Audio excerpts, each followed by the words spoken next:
할렐루야.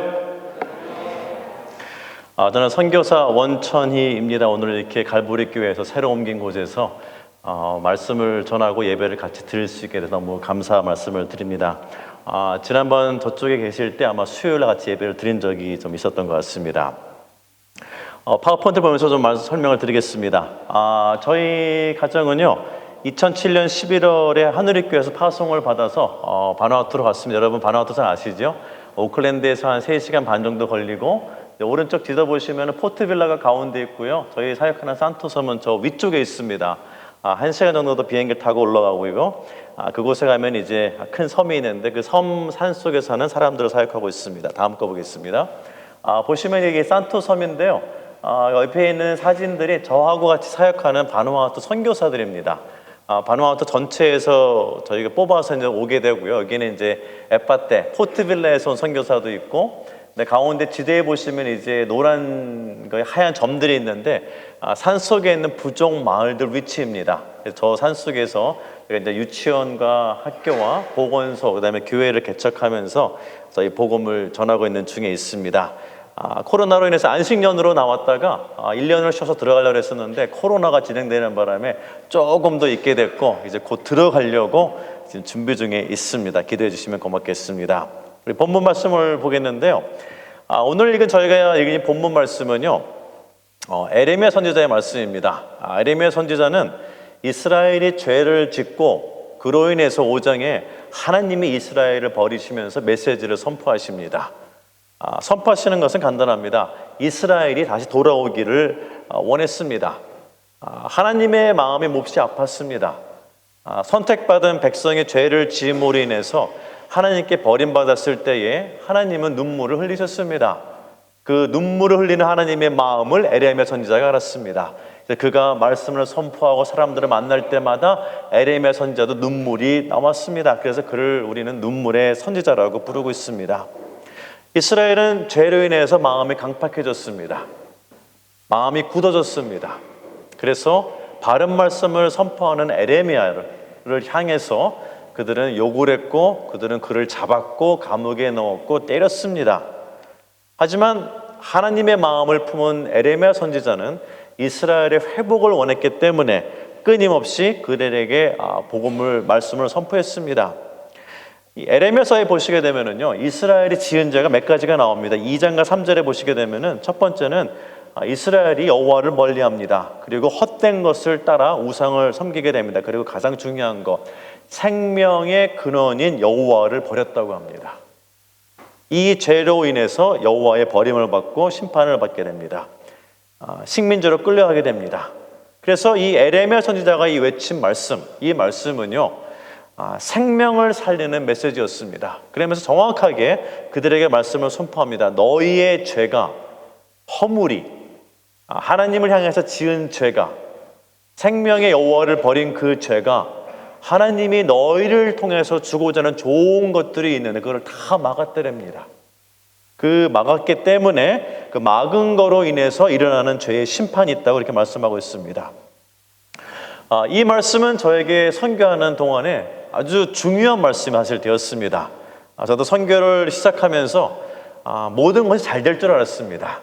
파송받아서 갔으면은 준비된 사람들이 내가 오는 걸 알았기 때문에 잘 준비하고 준비된 자가 갔기 때문에 모든 것이 잘 될 줄 알았는데 모든 것이 막혀버렸습니다. 그러면서 그 가운데 하나님께서 저에게 원하시는 것이 사역이 아니고 관계였구나 라는 걸 깨달으면서 이 말씀이 저에게 큰 방향을 설정하는 데 큰 도움이 됐던 그런 말씀입니다. 그래서 그 은혜를 오늘 여러분과 같이 나누기를 원합니다. 제가 바누아투로 선교를 가게 된 것은요, 사실 2006년도였습니다. 그때 이제 하늘의교회에서 인도로 단기 선교를 가는데 가서 복음을 전했습니다. 그 복음을 전한 곳은 고아원인데 고아원의 이름은 묵디라는 지역입니다. 묵디는 인도어로 그 지역 언어로 셀베이션이란 구원이란 뜻입니다. 근데 가서 보니까요, 이 묵디라는 고아원이 역사가 100년이 넘습니다.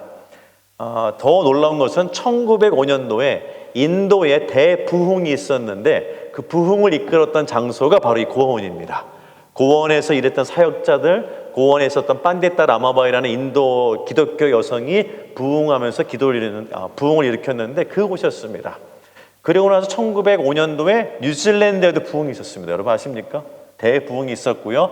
1907년도에는 한국에 평양 대부흥이 있었습니다. 한 10년 동안 아일랜드, 스코틀랜드에서 시작한 부흥이 미주 쪽으로, 유럽으로, 아시아로 한번 싹 지나갔습니다. 그때 인도에도 그런 것이 있었습니다. 그곳에 가서 복음을 전했습니다. 복음을 다 전하고 나서 이제 저희가 3주 마치면서 그 큰 강당에, 저 처음 봤습니다. 제가 본 건물 중에 최고로 큰 목조 건물입니다. 2,000명이 들어갈 수 있는 나무로 지은 건물입니다.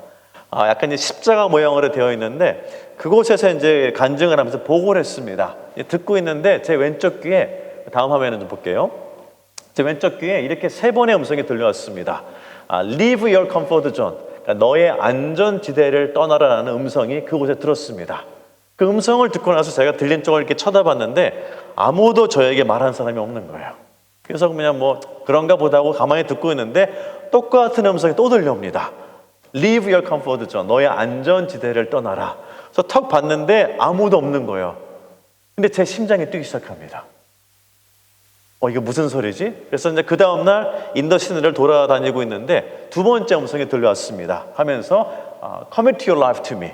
너의 삶을 나에게 드려라. 그래서 그때 이제 하나님인 줄 알고 제가 이렇게 했습니다. 하나님, 제가 지금 목사인데 제가 목사인 거를 모르시나요? 이미 삶을 드렸다고 생각하는데. 그러고 있는데 또 음성이 들립니다. Give me 1/10 your life.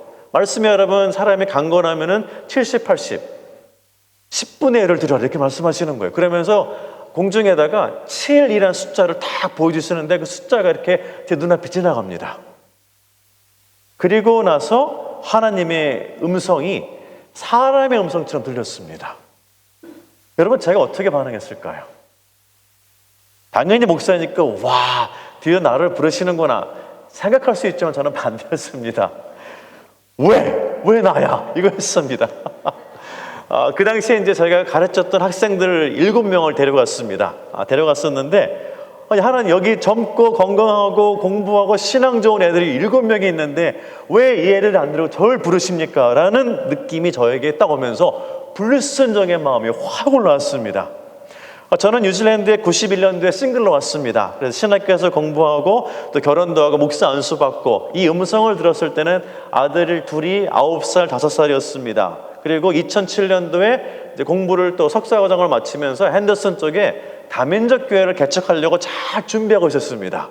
그 저희 아버님은 이제 목회하셨는데 은퇴하셔가지고 제가 개척하면은 가서 돕겠다 하시면서 아프신 몸에도 오시려고 준비하고 있어가지고 2008년도 되면 다 하려고 준비가 탁탁탁탁 몇 년을 준비되어 있었고 교회에다가도 얘기했습니다. 저 올해 말에 교회에 사임하겠습니다. 여기까지 해놨는데 하나님 방향을 트시는데 이렇게 트신 게 아니고 확 틀어버리신 거예요. 그래서 제가 몹시 당황했습니다. 이런 생각을 했어요. 하나님, 이때가 아닌 것 같은데요. 그리고 제가 아닌 것 같은데요. 혹시 보여줄 음성을 다른 사람인데 저를 잘못 들으신 게 아닌가요? 하면서 막 이렇게 피해 다니려 했습니다. 하지만 그것이 좀 시간이 지나고 나서 이제 바누아투로 들어가게 되었습니다. 다음 화면 좀 볼게요. 바누아투로 들어갔는데 산에 갔는데 이런 사람을 만난 거예요. 여러분이라면 어떻게 반응하시겠습니까? 저는 몹시 당황했습니다. BBC 다큐멘터리에 나오는 그 오지에 있는 사람들이었는데 정말 정글에 있는 사람들인데 가니까 이 사람들이 탁 나와가지고 서가지고 저를 환영한다고 부정말로 노래를 하고 있는데 어디를 봐야 될지 모르겠어요. 그리고 이곳에 가니까 추장이 있고 주술사가 있는 거예요. 그래가지고 한국에 있다가 뉴질랜드 오면 약간의 공통점이 있습니다. 비슷한 거 적응하는 데 쉽습니다. 근데 한국에 있다가 여기에 있다가 바누아투로 갔는데 공통점이 안 보이는 거예요. 어떻게 해야지 연결이 될까? 그 다음 사진 보겠습니다. 여러분 제가 백인처럼 보이시죠? 제가 바누아투는 저를 화이트맨이라고 불러요. 그래서 왜 나를 화이트맨이라고 부르니까 옛날 그 식민지 시대에는 선교사는 다 백인이었대요. 그리고 제가 선교사가 목사니까 나도 백인이어야 된대요. 저를 백인이라고 그래요. 그래서 사진을 찍어보니까 백인 같아요, 여러분. 그리고 저를 식민지 시대 때는 백인들을 마스터라고, 주인이라고 해요. 주인님이라고 부르는데 저를 주인이라고 부릅니다. 몹시 당황했습니다. 이 사람들은 멜레나시안입니다. 파푸아뉴기니아, 솔로몬, 바누아투, 뉴칼레도니아, 그리고 호주 애보리진. 멜레인데 멜레는 블랙이라는 뜻입니다. 피부가 까맣고 머리가 곱슬이고 털이 많습니다. 그래서 제 피부를 보면은 밋밋하고 깨끗하고 하얘니까 만지고 싶어 합니다. 제 머리도 이렇게 쓰다듬어 봐요. 제 피부 냄새도 맡습니다. 잠자고 쉬는 것 같아서 이렇게 몰래 구경을 합니다. 저는 선교를 하러 들어갔는데 사람들이 저를 구경하기 시작합니다. 이 나라에는 문맹이기 때문에 글이 없습니다. 글이 없다는 얘기는 달력이 없어요. 달력이 없으면 뭐가 없습니까?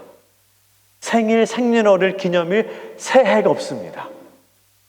그래가지고 나이 든 사람 한 분 계시면 예를 들어서 여기 2차 대전이 1943년도에 태어났는데 그때 묻습니다. 그때 어떻게 했어요? 그러면 그때 저는 43년도에 턱수염이 났다고. 그럼 사춘기, 그러니까 플러스 13살. 이번에 1930년생이세요. 그 다음 사람 불러다가 이 사람 전에 태어났어요? 후에 태어났어요? 그래서 쭉 이렇게 세어보면은 비슷하게 맞습니다. 그런 나라에 탁 들어갔습니다.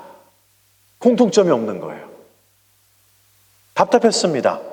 사람의 구별이 안 됩니다. 그래서 열정과 열심을 가지고 선교하러 탁 들어갔는데 하는 순간부터 날씨가 너무 더운 겁니다. 나에게 맞지 않는 사람들과 같이 일하는 것 같아요. 방향을 잘못 잡은 것 같습니다. 부족 선교에 대한 지식이 없었습니다. 그다음에 모양은 있으나 능력이 없는 기도가 드러났습니다. 믿음이 흔들렸어요. 지쳐갔습니다. 후원자들도 줄어들었어요. 그러자 어떤 생각이 듭니까? 돌아가고 싶어요. 하나님이 잘못된 사람을 골라서 잘못된 장소에 잘못된 시간에 보내신 것 같아요. 근데 파송을 받았잖아요. 너무 빨리 가면 서로 민망할 것 같아요. 그래서 내가 어떻게든 한 2, 3년만 버텨보자 하고 있을 때 이 메시지가 왔습니다. 이 메시지가 저에게 터닝 포인트가 되었습니다. 선교를 탁 갔는데요. 이런 생각이 들었습니다. 나도 뉴질랜드에 왔고 공부도 하고 목회도 했으니까 나도 좀 알지. 사람만 바뀌고 나라만 바뀌었고 언어가 바뀌었지 가면 하면 된다 해가지고 바누아투에 없는 거를 가져가면은 새로우니까 사람들이 확 모일 줄 알았습니다. 그래서 프로젝트를 가지고 왔습니다. 여러분 산속에 전기가 없습니다. 그래서 30kg 되는 발전기를 돌리는 기름, 프로젝터, 노트북, 스피커, 전기선 해가지고 한참 져서 여러 명하고 들고 올라갔어요. 산 넘고 강 건너 넘어져도 물건은 챙깁니다. 산에 탁 올라가가지고 이제 발전기 밖에 틀어놓고 선 해가지고 날달달 돌아가면서 프로젝터를 탁 켰는데 이런 프로젝터를 산속에서 밤에 불을 켜니까요. 그 산에 그렇게 밝은 불이 켜진 적이 없습니다. 사람들이 불만 보고도 뒤로 물러나요. 무서워가지고. 그리고 무슨 일을 하는지 아십니까, 여러분? 날아다니는 모든 생물체가 스크린 앞에 달라붙습니다. 이 프로젝트 앞에 붙는데 빛이 안 보일 정도로 많이 달라붙어요. 그래서 사람들이 막 보여주니까 놀랍고 재밌으니까 막 이렇게 앞으로 다가와요. 그래서 저희가 조그만 테이블에다가 되게 하나씩 다 이렇게 올려놨어요. 이 사람이 오다가 그거 보면서 그냥 그 테이블을 밀어버렸네요. 어떻게 됐을까요? 그 힘들게 들고 올라간 프로젝트가 바닥에 떨어지면서 터져버린 거예요. 노트북을 밟고 지나가요. 스피커를 발로 차버리고. 저는 프로젝트를 가지고 가면은 효율과 효과가 있기 때문에 사람이 확 모아서 복음을 전하면은 팡 터질 줄 알았습니다. 근데 그게 안 터지고 프로젝트가 터져버린 거예요. 저는 이거를 3번을 반복했습니다. 3번을. 왜요? 이렇게 하면은 효율적이고 효과가 있을 것 같았습니다. 근데 3번을 하면서 실패하니까 제가 가지고 있는 지식과 경험이 이제 유효 기간이 끝나가는구나 하는 불안한 마음이 막 들기 시작합니다. 나는 내가 할 수 있는 최선의 것과 최악의 것을 했는데 효과가 없는 거예요. 그때 무척 당황했습니다. 그래서 저는 그때 뭐라 생각했었냐면요. 시간 지나면 잘 될 거야. 처음 선교하니까 어려울 거야 하는 막연한 세상적인 생각만 했습니다. 산에 올라갔는데 같이 일하는 동역자가 저에게 그럽니다. 선교사님 오셨다고 동네에 아픈 사람들이 좀 모였대요. 그래서 가봤습니다. 제가 깜짝 놀랐어요. 여기 기준으로 치면요 병원에 입원할 사람들입니다. 근데 안 가고 여기 있는 거예요. 왜 안 가냐니까 병원에 가면 한 의자에 여러 명 앉아야 되는데 나는 남자기 때문에 의자에 나만 앉아야 된대요. 그리고 옷 입은 사람이랑 같이 안 있어야 된대요. 그냥 백인께 싫대요. 그래서 여기 있겠대요. 근데 딱 보니까 제가 겁이 나는 거예요. 제 마음에요. 기도를 해도 안 날 것 같아요.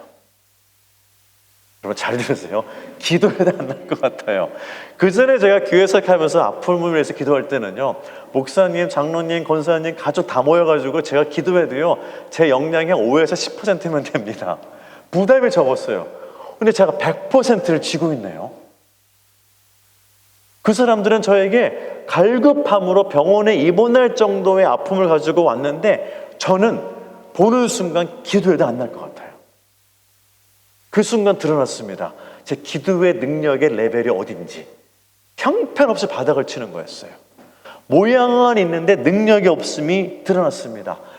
기도를 통해서 하나님이 치유하시면은 브레이크스루, 역사하시는 순간이 왔는데 나를 보고 내 믿음을 보고 내 기도를 보면서 내가 문을 닫아버렸습니다. 그 상태의 모습이 제가 선교 갔을 때 모습이었습니다. 이게 선교지에 들어가니까 다 드러나는 거예요. 그래서 어느 날 나무 아래 앉아가지고 와, 선교 힘드네. 어디서 간증 들을 때는 무슨 기적만 듣고 이적만 듣고 막 뭐가 뭐 된다는 얘기 들었는데 직접 와보니까 아니에요. 그래가지고 무슨 마음이 들었는지 아세요? 이런 생각이 듭니다. 아니, 내가 바누아투 아니면 갈 데가 없나? 이 생각이 드는 거예요. 내가 선교사 아니면 할 게 없나? 내가 왜 이 나라에서 쓰레빠 신고 뜯어진 입고 막 지저분하고 냄새 나고 막 말라리아 걸리고 막 이렇게 살고 있지? 내가 왜 가족을 데리고 여기 가서 고생할까? 하면서 너무나 답답한 마음으로 이렇게 멀리 보고 있는데 하나님의 음성이 또 들려옵니다. 저에게 뭐라고 말씀하시냐면요, 지나간 시간을 감사하게 생각을 하고 잊어라, 이렇게 얘기를 합니다. 감사하게 생각하는 것까지는 좋았는데요, 잊으라는 말씀에 제가 좀 이렇게 받아들일 수가 없었습니다. 아니요, 공부를 해서 지식을 쌓았고 목회 경험을 해서 경험을 쌓았는데 그거를 잊으면 제가 뭘 갖고 선교합니까? 제가 떠날 때 그거로 인해서 준비된 사람이라고 선교사 파송을 받았는데 오니까 하나님은 저에게 잊으라는 거예요. 저도 하나님과 딜을 했죠. 축복을, 내가 원하는 축복을 해주시면 제가 잊겠습니다. 하나님은 여러분 뭐라 그럴까요? 잊어라. 축복하겠다. 똑같습니다. 저를 축복해 주세요. 그러면 죄를 자백하겠습니다. 죄를 먼저 자백해라. 이런 거였습니다, 여러분. 그래서 제 상식에 맞지 않는 하나님의 요구였습니다. 부담스럽습니다. 그런데 바로 이어서 저에게 한방 펀치를 날리는 놀라운 하나님의 음성이 또 들려왔습니다. 그래서 뭐라고 말씀하시냐면요, 너가 지금 선교가 안 되는 거는 네가 지은 죄로 인해서, 오늘 말씀입니다. 너의 허물로 인해서 너로부터 오는 좋은 것을 내가 주려고 했는데 그게 막히고 있어, 이렇게 말씀하시는 거예요. 제가 그날 그 말씀을 들으면서 한 대 맞았는데 정신이 없었습니다. 한 대 맞았어요. 그래서 제가 그 한 대 맞으면서도 이 죄가 있으면요 끝까지 반응합니다. 어떻게 한 줄 아세요? 아니, 하나님, 제가 그렇게 죄가 많으면은 저를 안 보내면 되시지 왜 여기까지 보내가지고 여기서 죄를 많다고 하십니까? 그게 1번이었고 제가 두 번째 또 반항을 또 했습니다. 뭐라 했냐면요, 내가 그렇게 죄가 많아서 마음에 안 들면 딴 사람 보내면 되지 왜 나를 억지로 끌고 와가지고 아프신 부모님 자녀들 다 놔두고 다 데려왔는데 이제 와서 나보고 그러냐고.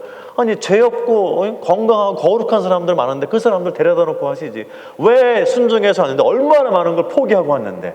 이런 억울함이 막 올라오는 거예요. 그리고 처음부터 시작했으면 좀 좋은 거 주다가 한참 지나서 잘 되면 그때 죄 말씀하시면 좀 제가 여유롭게 받아들일 텐데 처음부터 그냥 한 방 날리시는 거예요. 그래가지고 그거에 대해서 되게 거부감이 나왔습니다. 거부감이 나왔어요. 죄로 인해서요, 내 안에 있는 죄로 인해서 죄라고 인식하는 영적인 능력이 떨어진 거예요.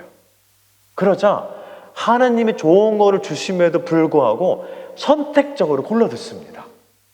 좋은 거는 듣고 싫은 거는 화를 냅니다. 그래서 하나님은 저희에게 말씀하십니다. 선교의 시작은 회개야. 여러분 어떻게 생각하십니까? 저도 그때 처음 들었습니다. 그 얘기. 선교의 시작은 회개야. 이 말씀을 들었습니다. 그러시면서 제가요, 며칠 전에 지은 죄부터 10년 훨씬 넘은 죄까지, 언제 지은 죄인지도 모를 정도의 죄까지 기억나게 하세요. 죄가 들립니다. 죄가 보입니다. 죄가 올라옵니다. 다른 사람을 보면 죄가 보입니다. 저는 제가 그런 말을 했는지도, 그런 생각을 했는지도, 그런 행위를 했는지도 몰랐습니다. 몰랐어요. 모르니까 당연히 죄 자백을 안 하죠. 그러니까 죄를 싸고 사는 거였습니다. 영적인 분별력이 없었습니다. 나 중심으로 해석하고 내 이익을 중심으로 해석하고 유익을 먼저 찾고 좋은 것을 먼저 챙기고 기도도 이기적이었습니다. 그러니까 죄가 있으니까 영적인 분별력이 떨어지니까 하나님을 못 보게 합니다. 그러니까 프로젝트만 보게 하는 거예요. 사람만 찾습니다. 물건만 찾고요. 돈이 있으면 선교가 되는 줄 알았습니다. 단기 선교팀이 오면은 선교가 되는 줄 알았습니다. 죄는요, 믿음을 흔듭니다. 믿음을 흔들어요. 하나님에 대한 신뢰를 망쳐버립니다. 분명히 안전지대를 떠나서 선교를 갔기 때문에 저는 완성됐다고 생각했는데 그것도 잘못된 생각이었습니다. 나중에 알았어요. 뉴질랜드에 있으면서 더 이상 엉망으로 가기를 원치 않으신 하나님이 저를 불러다가 선교지에 놓으신 거예요. 여기서 좀 제대로 좀 살아봐라, 이렇게. 그래서 이 말씀이 저에게 오면서 선교의 방향을 새로 잡게 되었습니다. 다음 화면 한번 보겠습니다. 산속에 올라가서 사람들하고 복음을 나눴는데 사람들은 비가 많은 나라에서 강이 위험해서 언덕 위에 마을을 지었습니다. 그래서 먹을 물이 없습니다. 그래서 사람들에게 물었어요. 무엇이 필요하냐고. 그러니까 마실 물이 없대요. 이 말을 듣고 있는데 누군가 제 등을 밀면서 팔을 당기면서 제 입을 열면서 말을 시킵니다. 뭐라 그러냐면은 땅을 파가지고 기둥을 박고 그 사이에 대나무를 심은 다음에 바나나 잎사귀를 깔고 비닐을 깔아서 빗물을 받으면 물탱크가 됩니다. 이게 탁 나온 거예요. 그게 이제 이 모양입니다. 그래서 탁 앉았는데 생각에 나는 그거를 본 적도 없고 만든 적도 없고 배운 적도 없는데 내가 왜 이 말을 했지? 이런 생각이 드는 거예요. 그리고 나서 좀 지난 다음에 제가 준비해가지고 산에 올라가가지고 본 거를 그대로 도면에 그려가지고 만들기 시작했습니다. 한 4, 5일쯤 하는데 부족 사람들 저에게 질문합니다. 제가 좀 어색해 보였나 봐요. 뭐라고 질문하냐면은 선교사님이 물탱크 몇 개 만들어 봤어요? 그래요. 제가 첫 번째입니다. 그러니까 의심의 미소를 싹 띄우면서 질문을 합니다. 야, 첫 번째래. 이런 물탱크 본 적이 없는데 이게 뭐 물 감을 것 같아, 물 셀 것 같아, 뭐 이런 생각이 하면서 질문을 하는데 제가 기도하면서 질문을 받는데요. 놀라운 일이 벌어집니다. 그 사람들이 질문하면요, 질문의 답이 제 안에 사진으로 보입니다. 그 사람은 못 봐요. 저만 봅니다. 그래서 사진을 설명해줘요. 그래가지고 5일, 6일, 7일, 8일 가면서 물탱크를 만들었습니다. 물탱크를 만들고 나가지고 저는 불평을 또 했어요. 왜요? 하나님, 제가 복음을 전하러 왔지 이 나라에 삽질하러 왔습니까? 제가 그때 그만큼의 땀을 흘려본 적이 없어요. 제가 손톱도 빠지고 발톱도 빠집니다. 물집도 터지고요. 코코넛 한 10개, 그러면 한 10리터 됩니다. 10개 정도를 마셔도요, 화장실을 안 갑니다. 그리고 머리만 대면 잡니다. 먹을 거 그냥 막 먹습니다. 그냥 뭐 지저분한 거, 시간만 나면 자야 돼요. 진짜 코 고는 거 상관없습니다, 여러분. 하나님, 내가 이게 꼴이 뭡니까 이게? 여기 와가지고 내가 선교사인데. 그래가지고 완성을 하면서도 불평하면서 내려왔습니다. 시간이 조금 지난 다음에 이 지역 선교사한테 전화가 왔어요. 막 그러면 선교사님 빨리 오세요, 올라오래요. 그래서 왜 그러니까 선교사님이 지금 물탱크가 관광 명소가 됐대요. 이 물탱크 소문이 퍼져가지고 산 넘고 강 건너 부족에서 왔다 그러면서 막 얘기를 해주는데 제가 깜짝 놀랐습니다. 저를 쫓아낸 마을, 제가 오기를 거부한 마을, 저에게 막 화를 내면서 칼 들고 막 덤빈 투장들, 이름이 다 나오는 거예요. 이 사람들이 저를 선교사로 찾는 게 아니고 물탱크 만든 사람으로 찾는 거예요. 그러면서 우리 마을에 들어와서 물탱크를 지어달래요. 그러면서 이 물탱크 만든 마을 추장한테 막 오면서 막 그러는 거예요. 야, 그 사람 좀 보내줘, 막 이런 식으로요. 그래서 마을에 들어가서 봤더니만은 정말 그런 거예요. 사람들이 기다리고 있는 거예요. 나를 쫓아내는 사람인데, 나를 칼 들고 위협한 사람인데, 들어본 적도 없는 사람인데. 그래가지고 그 마을로 들어가게 되었습니다. 물탱크를 하나, 둘, 셋, 넷, 다섯, 여섯 개, 7개를 지었습니다. 그러면서 저에게 제가 가지고 있었던 정말 큰 고민이 하나 해결됐어요. 그건 뭐냐? 제가 부족을 들어가서 선교를 해야 되는데 컨택트 포인트를 찾아야 돼요. 찾지를 못했습니다. 이것 때문에 제가 선교를 그만두려고 했어요. 제가 말씀드렸죠. 공통점이 없습니다. 제 삶, 제가 배운 거, 제가 경험한 거 관심이 없어요. 우리 동네 좋은 사람은 아파트에 살아. 그러면은 합니다. 얼마나 땅이 없어 아파트에 살까? 우리 동네에서 우리는 땅이 많은데 관심이 없습니다, 여러분. 근데 하나님이 물탱크를 하나 탁 지시면서 고민이 해결됐어요. 여러분, 이거는요, 제 경험과 지식과 전혀 관계없는 겁니다. 하나님의 방법은 아주 경제적이고 아주 효율적이고 아주 효과가 있었습니다. 제 지식은요, 물탱크 그러면 시멘트로 지어야 돼, 벽돌로 지어야 돼, 파이버 글라스로 지어야 돼. 이게 딱 제 고정관념입니다. 하나님은 제 지식의 고정관념을 아시고 이 지식을 버리려 했어요. 근데 저는 이걸 어떻게 버려요? 그 지식을 버려야지 하나님이 하시는 것을 볼 수가 있는데 죄는 제 귀를 막았습니다. 죄는 제 눈을 막았어요. 죄는 제 영적인 감각을 막았습니다. 그래서 눈이 세상으로 향하고 귀가 세상으로 향하게 합니다. 그거를 위해서 하나님이 저에게医治을 했던 겁니다. 제가 가지고 있는 지식과 경험은요, 제 한계를 드러나게 합니다. 하나님은 한계가 없으세요. 근데 제 지식은 한계를 보게 합니다. 그래서医治라는 겁니다. 하나님이 저에게 원하시는 것은 말씀과 기도로 거룩해져야지 거룩한 하나님을 이해할 수가 있는데 왜 거기에다가 자꾸만 그 지저분한 지식과 경험을 더 얻느냐는 거예요. 처음에 이거를 이해 못했기 때문에 받아들일 수가 없었습니다. 하나님은 불가능이 없습니다. 하나님은 똑같은 나무를 가지고 교회도 짓고 집도 짓고 배도 짓고 다리도 짓는데 저는 하나만 하는 줄 알았습니다. 그래서 하나님이 이거를 여셨어요. 길을 여셨습니다. 다음 화면을 보겠습니다. 길을 여셔가지고 14년, 15년이 지난 다음에 이렇게 들어가게 되었습니다. 물탱크를 시작으로 마을로 들어갑니다. 그러니까 사람들 저에게 묻습니다. 뭘 원하냐고. 교회를 하고 싶은데 교회를 하면 부정문화와 주설사 부딪힙니다. 그러면 저희가 문맹교육이니까 글자 가르쳐주는 거. 그래서 유치원 하다가 학교 하다가 보건소 하다가 한 6, 7년 지나니까 교회도 하게 됐어요. 그래서 교회를 2012년도 13년도에는 15개를 개척했습니다. 산속에다가.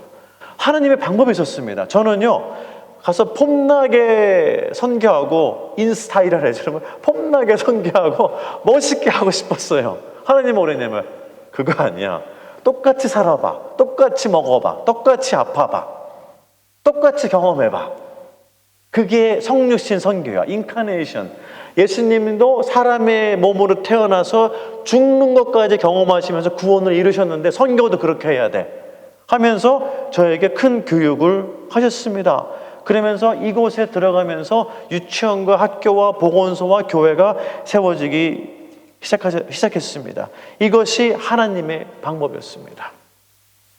여러분, 죄는요, 하나님의 말씀을 선택적으로 듣게 합니다. 선택적으로 들으면서 선택적으로 순종하게 합니다. 순종하게 하면서 하나님이 하시고자 하는 일을 내 지성과 이성과 판단과 경험과 지식이 틀어버립니다. 그래서 기도와 말씀으로 거룩하여져서 그거를 구별해야 되는데 그 구별하는 거를 내 주변에 있는 사람들로 하여금 찾게 합니다. 그래서 하나님의 것을 구별할 수 있는 가장 좋은 방법이 여러분 금식입니다. 금식을 통해서 더 찾게 됩니다. 여러분, 선교를 하면서 이런 상태로 들어가게 되자 하나님은 이제 선교를 저에게 시키십니다. 어떻게 시키냐? 제가 싫어하는 사람과 만나게 합니다. 싫어하는 사람과 또 일을 하게 합니다. 여러분, 예수님의 제자 중에도 그를 판 제자가 한 명 있었습니다. 저희도 똑같은 경험을 했습니다. 여러분, 선교하는데 원하지 않았지만 하는 도중에 부모님이 돌아가셨습니다. 부모님 마지막 임종도 못 봤습니다. 동역자들 인해서 어려움도 겪었습니다. 저는 하나님의 뜻을 따라서 선교를 갔으니까 여러분 기도할 때 얘기하죠. 만사형통 다 돼가지고 다 응답되는 줄 알았는데 가보니까 정반대였습니다. 제가 오해였습니다. 여러분, 선교사로 나가더라도요, 모든 고난과 아픔과 고통과 부모님 돌아가시는 거 모든 거 다 일어납니다. 차이는 뭐냐? 그 속에 역사하시는 하나님을 따라서 성령의 충만함으로 그거를 통과합니다. 그 전에 그 고난의 과정에서 제가 좌절했습니다. 그 전에 그 고난의 과정에서 제가 방향을 틀었습니다. 하지만 성령의 충만함이 임하자 하나님이 그거를 가게 하십니다. 여러분, 예수님이 베드로를 불렀을 때 베드로가 물 위를 걸었습니다. 그때 예수님이 파도와 바람과 태풍을 멈추지 않으셨습니다. 예수님만 바라보자 그가 걸어갔는데 바람을 보자 그가 빠졌습니다. 그래서 베드로가 뭐랍니까? Lord save me. 나를 구원해 주세요. 다시 그가 물에서 나왔습니다. 선교도 마찬가지였어요. 저는 선교로 가면 하나님이 다 응답해 주시는 줄 알았어요. 다 응답해 주시고 다 도와주시는 줄 알았습니다. 부모님, 제가 돌아올 때까지 병 다 나으시고 장사할 줄 알았습니다. 다 진행이 됩니다. 여러분, 죄가 많을 때는요, 생각이 많아집니다, 여러분. 생각이 많아지고 생각이 깊어지고 생각이 길어집니다. 기도를 아무리 해도 하나님이 안 들으실 것 같아요. 이것만 해결 안 하실 것 같아요. 응답을 하셔도 응답이 마음에 안 듭니다. 응답을 늦게 하십니다. 응답을 다른 방법으로 하십니다. 그래서 기도를 했는데도 생각이 기도를 흔듭니다. 생각이 기도를 만들어갑니다. 생각이 기도를 땅에 쳐박게 합니다. 기도를 마쳤는데도 내 마음에 생각과 고민과 걱정으로 인해서 마음에 평안이 없습니다. 평안이 없어요. 기도를 했는데도 평안이 없습니다. 이것이 바로 내 안에 의심의 죄가 가득 찰 때 드러나는 것입니다. 저는 사역을 할 때 지금은 세 가지 증상이 나타납니다. 제가 사역을 할 때에, 설교를 할 때 무엇을 할 때라도 제 생각이 길어지고 많아지고 깊어지면은 그때 제가 불신앙이 제 안에 들어오는 증거입니다. 생각이 길어지고 많아지고 깊어집니다. 왜요? 하나님을 믿지 못하는 것만큼 많은 게 내 안에서 올라오는 것을 발견하게 되었습니다. 저는 선교를 하면서 이렇게 생각했습니다. 하나님, 저에게 정말 필요한 것은요, 지식과 경험과 재정 후원과 단기 선교팀과 여러 가지 도움인데 이게 저에게 꼭 필요합니다. 하나님은 저에게 뭐라는 줄 알아요? 그거 안 필요해. 너가 생각하는 에센셜한 거, 중요한 거, 우선순위에 있는 거 안 필요해. 이렇게 말씀하십니다. 저는 하나님께 나와서 선교하면서 하나님, 제가 이렇게 일하겠습니다. 저는 준비돼서 왔습니다. 하나님이 뭐라는 줄 아세요? 그것도 오해야. 내가 뭐가 부족해서 준비된 사람을 부르겠니? 내가 무엇이 부족해서 지식 있는 사람을 찾겠니?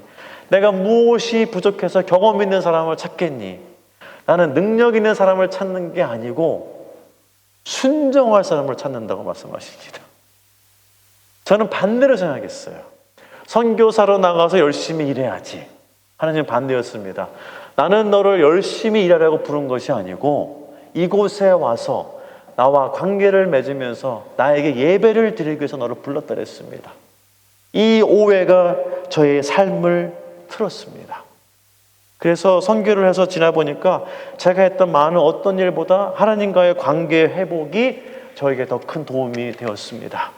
화면 하나 보겠습니다. 산속에 들어갔는데 산속에서 저에게 선교사 들어왔다고 음식을 주었습니다. 외부 사람 왔다고 잘 챙겨주었는데 이 오른쪽에 있는 게 타로입니다. 우리 토란이라 그러죠. 근데 이제 남태평양 토란은 좀 큽니다. 그래서 돌에 구워서 나왔는데 뭐 먹으면 좀 목이 좀 잠길 정도로 딱딱합니다. 근데 뭐 먹을만 합니다. 그냥 이게 먹고 있었는데 그날은 접시에 음식이 올라왔는데 좀 보고 싶어요. 궁금해.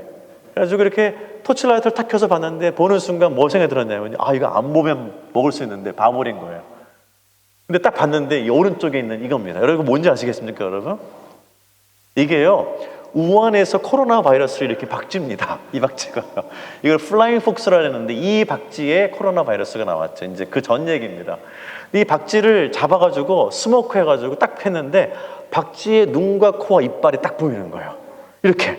그리고 저보고 VIP가 왔다고 먹으라는 겁니다. 근데 사람들이 저에게 딱 먹으라고 보면서 몇십 명이 저를 보고 있는 거예요. VIP가 먼저 먹어야 돼요. 안 먹으면 아무나 안 먹습니다. 그러니까 제가 그걸 먹어야 되는 거예요. 이거 어떻게 먹나 하고서 이제 좀 뜯어 먹으니까 박수 치면서 야, 저 사람은 우리가 주는 아무것도 다 먹네. 야, 괜찮은 사람이다 하면서 박수 치면서 다 같이 먹었습니다. 그래서 이제 그 다음날에 이제 마을을 걷고 있는데 할아버지 한 명이 이렇게 오더니만 저희 그럽니다. 부르더니만은 저보고 뭐라는 줄 아세요? 야, 일로 와봐 하면서 우리 마을에 가면 더 크고 맛있는 박쥐 있는데 같이 갈래 그러는 거예요. 그러면서 그 할아버지가 마을 얘기를 하는데 제가 또 충격을 받았습니다. 들어본 적이 없는 마을이에요. 그러니까 이게 여러분 이제 눈치 채시겠습니까? 하나님이 일하시는 방법이에요. 박쥐 하나만 잘 먹어도 선교가 되는 거예요. 박쥐 하나만 잘 먹어도 그 사람 눈에는 저를 데리고 자기 마을로 가고 싶은데 저희들은 그 마을이 있는지도 몰랐고 어디를 찾지도 못했어요. 그래서 같이 일하는 동역자한테 물어봤습니다. 그 마을 알아? 못 들어봤대요. 그래서 저희가 그 마을로 들어가서 나중에 교회를 개척하게 됩니다. 혹시 여러분이 산투에 오시게 되면요, 이런 걸 드릴 겁니다. 기쁜 마음으로 목사님 드시기 바랍니다. 그렇죠? 이거 하나 잘 드셔가지고 교회 하나 개척할 수도 있습니다, 여러분. 여러분, 이게 하나님이 하시는 방법인데 그 키는 순종입니다. 내가 이거 보니까 좀 비위생적이야. 여러분, 선교를 발로 차고 있습니다, 지금. 저는 안전지대를 떠나서 바누아투로 가서 그 말씀이 완성된 줄 알았습니다. 근데 가보니까 안전지대가 또 있는 거예요. 위생의 안전지대, 외모의 안전지대, 입는 옷의 안전지대, 돈의 안전지대, 먹는 거의 안전지대, 너무나 안전지대가 많습니다. 그리고 나서 자존심으로 바닥을 쫙 깔아놨어요. 이거 이하는 안 돼. 나는 이런 말 들으면 안 돼. 이 정도는 입어야 돼. 이거는 먹어야 돼. 그것이 다 드러나기 시작합니다. 다 드러나기 시작해요. 그러자 하나님께서는 그럽니다. 그거 다 잊어도 돼. 신발 안 신어도 돼. 옷 안 갖고 가도 돼. 약 안 갖고 가도 돼. 그냥 따라가면 돼. 그럼 저에게 두 가지를 주어줍니다. 왼손에는 성경책, 오른손에는 칼 들고 올라가래요. 그래서 들고 올라갔습니다. 그래서 올라가서 하나님이 보내신 곳으로 가니까 기적이 일어납니다. 아멘 안 하시네요. 하나님이 보내신 곳으로 가니까 주술사가 싸우려고 기다리고 있어요. 그러니까 하나님이 보내신 곳으로 가니까 아픔이 있습니다. 여러분, 저는 건강해야지 선교가 된다고 생각했어요. 그래서 건강해서 열심히 올라가서 산에 탁 올라가면 사람을 다 도망갑니다. 선교사 왔다고. 마을 앞에 대나무를 엑스트라를 붙여놔요. 들어오지 말라고. 근데 제가 부정마을에 들어가가지고 힘들어서 아파가서 누워서 말이에요. 설사하고 있으면요, 사람들이 자기 마을에 외부 사람 와서 아프다고 불쌍한지 와서 떡도 주고요, 고기도 주고요, 물도 줍니다. 그전에 건강할 땐 다 도망갔는데 아프니까 어떡합니까? 저에게 다 오는 거예요. 그래서 적당히 아픈 게 은혜가 됩니다. 그래서 건강해야지만 선교가 된다. 이것도 틀린 생각이었어요. 여러분, 예수님은 죽으시면서 구원을 이루셨습니다. 십자가에서. 사셔서 이루신 게 아니에요. 십자가에서 돌아가시면서 구원을 완성했습니다. 아멘? 고통 중에 완성하셨어요. 아픔도 선교가 됩니다. 안전지대 떠나 아픕니다, 여러분. 근데 선교가 됩니다. 저의 세상적인 생각은 이런 생각을 합니다. 예수님, 제가 이런 것까지 먹어야 되나요? 이런 말까지 들어야 되나요? 이런 대우를 받아야 되나요? 그런 말씀은 너무나 분명합니다. 내 아들 예수 그리스도는 채찍에 맞았고 고난을 받았고 십자가를 지고 돌아가셨습니다. 그래서 선교도 마찬가지로 그렇게 진행되고 있습니다. 여러분, 말씀해 보시게 되면요, 오순절 때 말씀이 선포됩니다. 놀라운 은혜의 말씀이었습니다.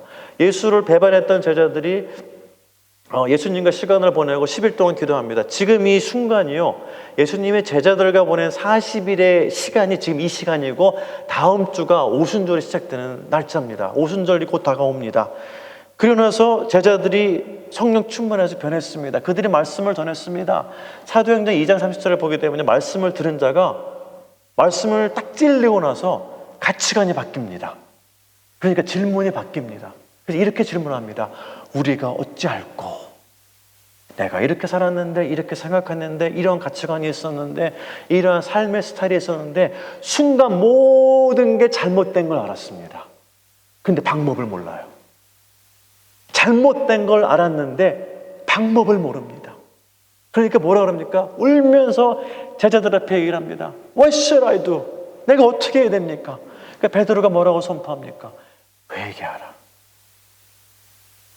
세례를 받으라. 그리고 성령의 충만함을 받으라 말씀합니다. 그 시작이 회개였습니다. 사랑하는 성도 여러분, 말씀을 듣고 말씀에 찔림이 있으십니까? 저는 말씀을 선포하는 자로서 이렇게 말씀을 드리길 원합니다. 혹시 말씀에 찔림이 없으시면은 끝나고 앉아서 기도 한번 해보시기 바랍니다. 왜 말씀에서는 선포되는 말씀에 찔림이 있어서 내가 어찌할까 하면서 회개의 영으로 나와야 되는데 왜 말씀을 듣는 이 심령은, 말씀을 듣는 내 마음에는 그 찔림이 없을까? 왜 찔림이 없을까?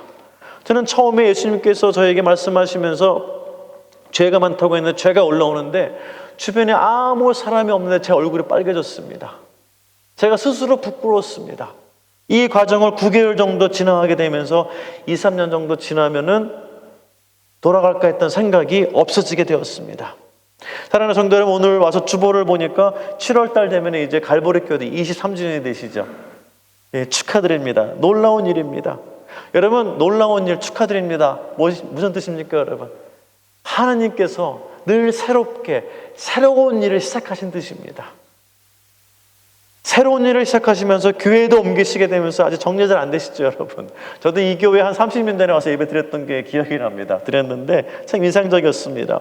여러분, 새로운 곳에 옮기고 새로운 시작을 하고 나라도 코런틴이 끝나갑니다. 여행도 자유화가 시작됩니다. 모든 게 바뀌었습니다. 새로 시작됩니다. 여러분, 이때 가장 중요한 게 우리가 무엇입니까? 회개입니다.